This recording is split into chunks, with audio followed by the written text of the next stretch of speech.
RG Kar medical college ও হাসপাতালে নৃশংস ঘটনার প্রতিবাদ এবং দোষীদের ফাঁসির সাজার দাবিতে আজ ক্ষুদিরাম বোস সেন্ট্রাল কলেজে তৃণমূল ছাত্র পরিষদ একটি ধর্ণা কর্মসূচির আয়োজন করে। মুখ্যমন্ত্রী তথা তৃণমূল নেত্রী মমতা বন্দ্যোপাধ্যায় বুধবার ছাত্র সমাবেশের সংগঠনকে একাধিক নির্দেশ দেন, যার মধ্যে উল্লেখযোগ্য ছিল দোষীদের ফাঁসির সাজার দাবিতে আন্দোলন। তৃণমূল ছাত্র পরিষদের সভাপতি তৃণাঙ্কুর ভট্টাচার্য বৃহস্পতিবার রাতে জানিয়ে দেন যে যেসব কলেজ ও বিশ্ববিদ্যালয়ে আজ পরীক্ষা চলছে সেখানে 2রা বা 3রা সেপ্টেম্বর এই কর্মসূচি পালন করা হবে। আজ ক্ষুদিরাম বোস সেন্ট্রাল কলেজের সামনে তৃণমূল ছাত্র পরিষদের কর্মীরা জমায়েত হয়ে ধর্ণা দেন। তৃণাঙ্কুর ভট্টাচার্য বলেন, সিবিআই তদন্তের 16 দিন হয়ে গেল, কিন্তু তদন্তের গতি স্লথ।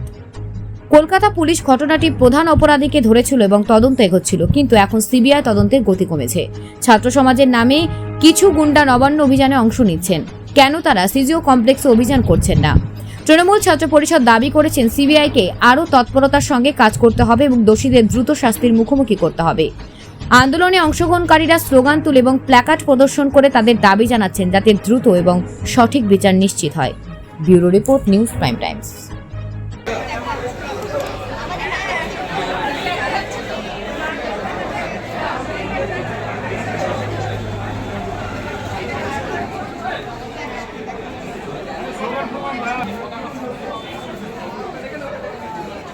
CBI কে চেপে দাও, Justice for Archicor,